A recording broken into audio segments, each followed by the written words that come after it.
파라샷 키테츠. 아말렉.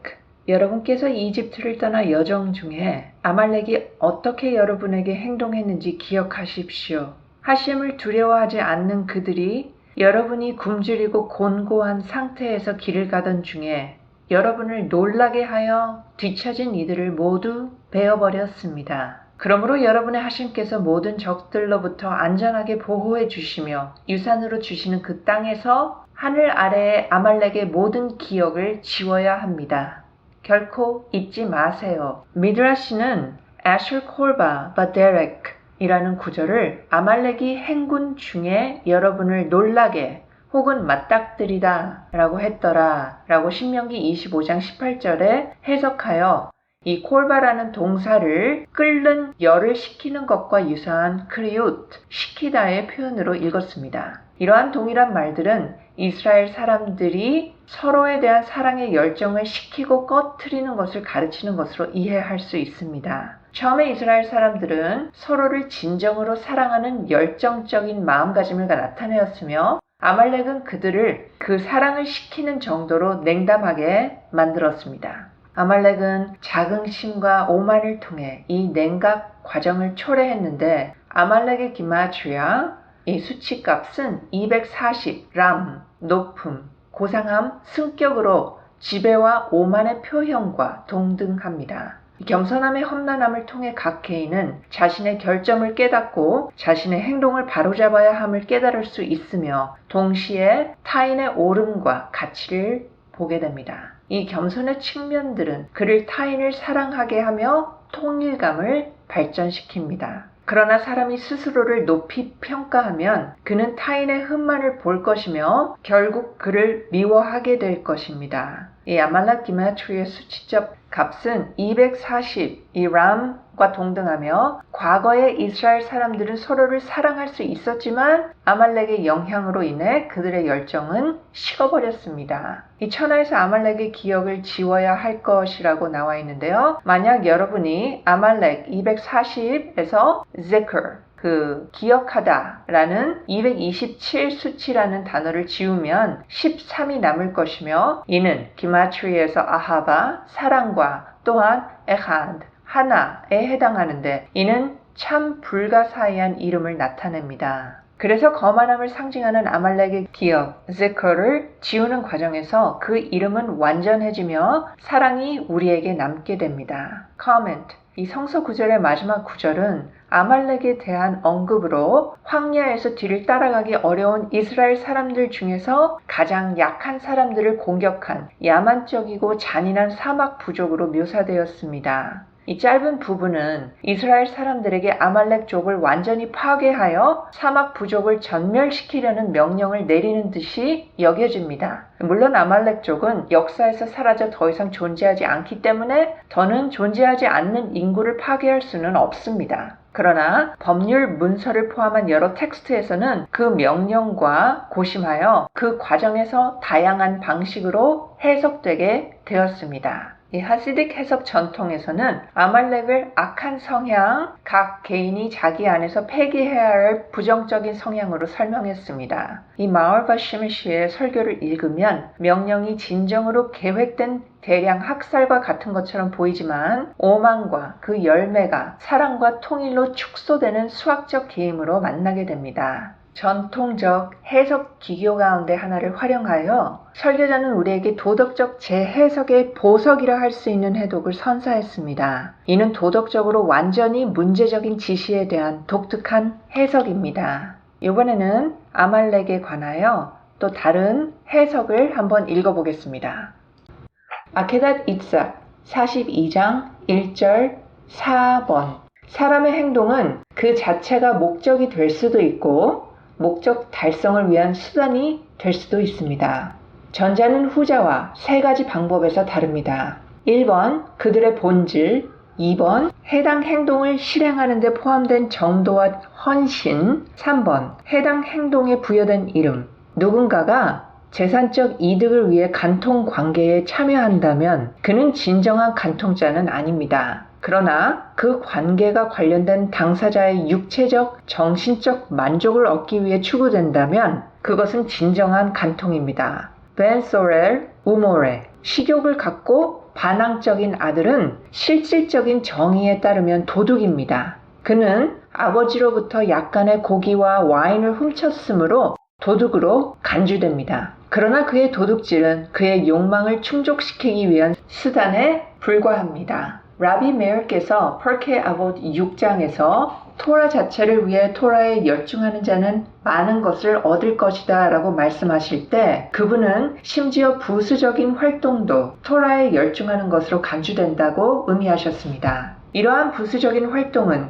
궁극적인 목표인 율법의 달성을 촉진하는 데 기여하기 때문입니다. 이 문제의 또 다른 측면은 특정 수단을 특정 목적 달성을 위한 방법으로만 사용하는 사람은 사용된 수단의 품질이나 타당성에 너무 신경 쓰지 않을 것이라는 사실입니다. 집 안에 비를 막으려는 사람은 방수 처리된 판자를 사용하는 것이 주된 관심사일 것입니다. 이러한 판자의 색상, 크기, 두께 및 일반적인 외관은 그에게 큰 관심을 끌지 않을 것입니다. 명령 준수도 비슷합니다. 명령의 준수가 단순히 하셴의 벌을 피하려는 목적일 경우 해당 명령을 가장 아름답게 실행하는 것에 관심을 두지 않을 것입니다. 수카 51에서는 제단에 바칠 제물을 위해 물을 기르러 가는 기쁨의 일에 참여하는 사람들을 진정한 행동을 하는 사람으로 묘사합니다. 베라콧 8에서는 자신의 수고의 열매를 누리는 자가 하늘을 두려워하는 자보다 위대하다라고 가르칩니다. 탈무드는 이 명언을 성경 구절로 뒷받침합니다. 이 문제에서 중요한 것은 사람이 사랑의 감정을 바탕으로 하셴을 섬기기 위해 수고할 때 그의 손으로 하는 수고의 특성 때문에 그는 처벌을 두려워하여 하셴을 섬기는 사람보다 우월하다는 것입니다.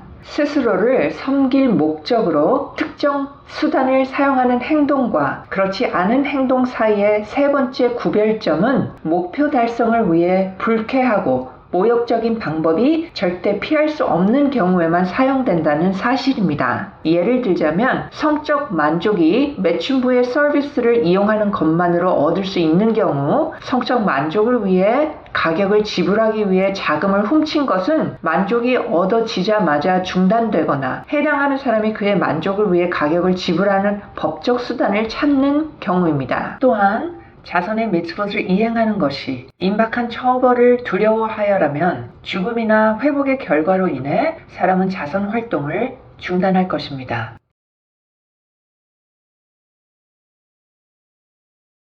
그들은 출산 위험이 지나갔으므로 모든 것이 좋다고 믿으며 죽음의 위험이 영원히 사라졌다고 생각합니다. 이스라엘이 민족으로부터 하셴에게 가까워져 내면의 열망으로부터 나오는 하셴의 명령을 실행했습니다. 이것은 신명기 5장 26절에서 하셴께서 그들이 항상 나를 두려워하고 나의 명령을 영원히 지킬 마음이 있기를 원한다 라고 말씀하신 바입니다. 사탄은 욥에 대한 주장에서 욥의 경건함은 자기 이익에 기반한다고 주장했습니다.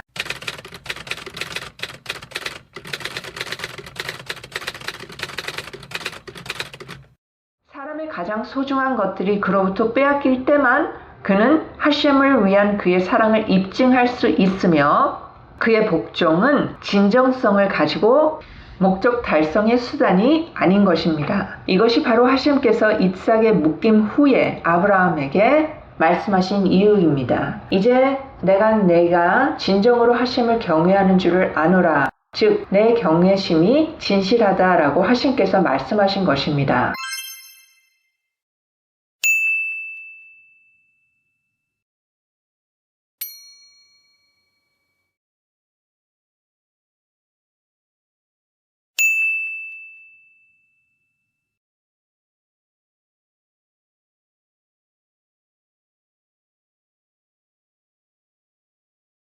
파라샤 키tet사에 기술된 아말렉의 행동을 살펴보면 아말렉이 자신의 의지에 헌신적이고 광신적인 태도를 보였다는 것을 알 수 있습니다. 그들은 유대인을 공격했을 때 자기 자체를 위해 다른 은밀한 의도 없이 이루어졌습니다. 그 행동은 극단적인 헌신의 악행이었습니다. 보통 나라들은 영토를 확보하거나 포로를 얻거나 전쟁에서 잘 나가기 위해 그리고 군대장이 자신들에게 명성을 쌓기 위해서 전쟁을 일으킵니다. 그러나 아말렉은 이스라엘을 공격할 때 이러한 동기가 적용되지 않았습니다. 길에서 그들을 만났다. 즉 이스라엘이 방랑하는 유목민이므로 영토를 빼앗을 기회가 없었습니다. 그는 정면으로 공격하지 않고 본체에서 뒤처진 사람들만을 공격했습니다. 그래서 영광을 얻을 수 없었습니다. 이는 이스라엘이 지쳤다는 사실 때문에 비겁한 행동을 일삼은 것입니다. 그가 창조주를 두려워하지 않았다. 유일한 동기는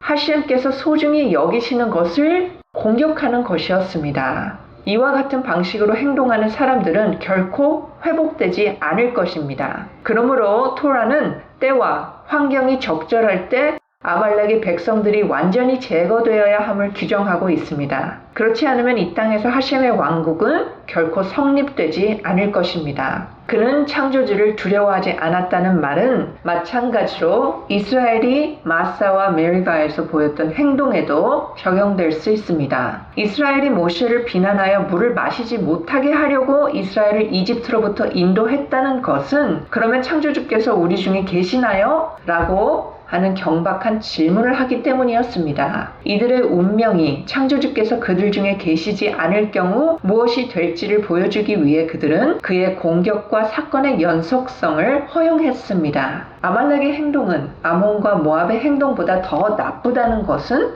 분명합니다. 아몬과 모압은 이스라엘이 도움이 필요할 때에 도움의 손길을 내밀지 않아 영원히 유대교인들과 연합하지 못하도록 금지되었습니다. 몰드카이와 에스터는 그들의 적들의 소지품을 빼앗지 않기로 결정했습니다. 그들은 에스터에서 총 3번 언급되었던 것처럼 그러한 허가를 받았음에도 불구하고 그들의 관심은 미루어 보아 아말렉을 처단하는 명령을 미루어 지키는 것이었습니다. 그것은 그들의 조상인 사울 왕이 수행하라는 명령을 받은 것이었습니다. 사울 왕의 실수는 아말렉을 완전히 파괴하지 않은 것이며 그로 인해 그와 그의 가족뿐만 아니라 세기에 걸쳐 유대인에게도 비극적인 결과를 초래했습니다. 사울 왕의 이러한 실수, 자신의 제한된 인간 지혜로 하심의 말씀을 수행하는 것은 2장 초반에서 논의한 실수와 꽤 유사합니다. 사무엘이 사울에게 복종이 제사보다 낫습니다라고 말했을 때 그는 제사 그 자체가 하심과 사람 모두에게 이익이 되지 않는다고 설명한 것입니다.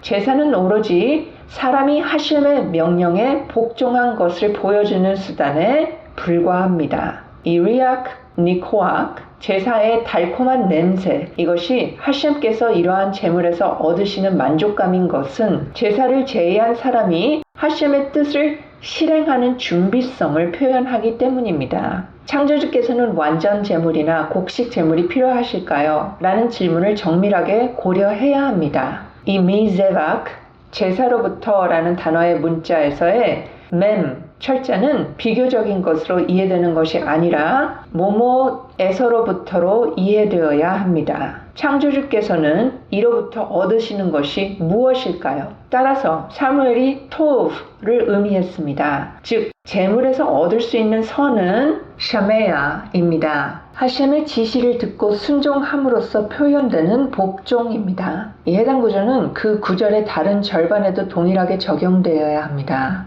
숫 양의 기름을 제물로 드림으로써 나타나는 꼼꼼한 주의는 사무엘상 15장과 전체 에피소드를 비교하세요라고 나옵니다. 사무엘은 사울을 2가지 측면에서 비판했기 때문에 그는 이 장의 시작에서 논의된 3번째 측면을 추가했습니다. 1번, 사울은 아말렉을 완전히 파괴하라는 하심의 명령에서 자신이 마음에 드는 부분만 골라냈습니다. 그가 수행하지 않았던 이유는 하심께서 미워하시는 민족을 미워하지 않았기 때문이 아니라 노략을 원했기 때문입니다. 2번, 그는 어떻게 행동할지를 결정하는 권리를 자신에게 권했으며 마치 그가 선지자인 것처럼 하심의 의지를 실행했다고 주장했습니다. 3번. 그는 자신이 주장한 대로가 아니라 명령을 수행하는 데 실패했습니다. 창조주께서는 그를 멸시하시고 그의 왕국을 빼앗고 그의 왕조를 종식시킴으로써 응답하셨습니다. 결국 사울은 그의 실수를 인정했습니다. 그가 그의 실수를 인정한 방식은 그가 선지자의 정확한 지시를 따르지 않는 것이 하심의 말씀을 실행하지 않는 것과 전혀 같지 않다고 믿었음을 보여줍니다. 사울이 처음에 하심의 명령을 완전히 이행했다고 주장했을 때 사무엘이 이를 하탓,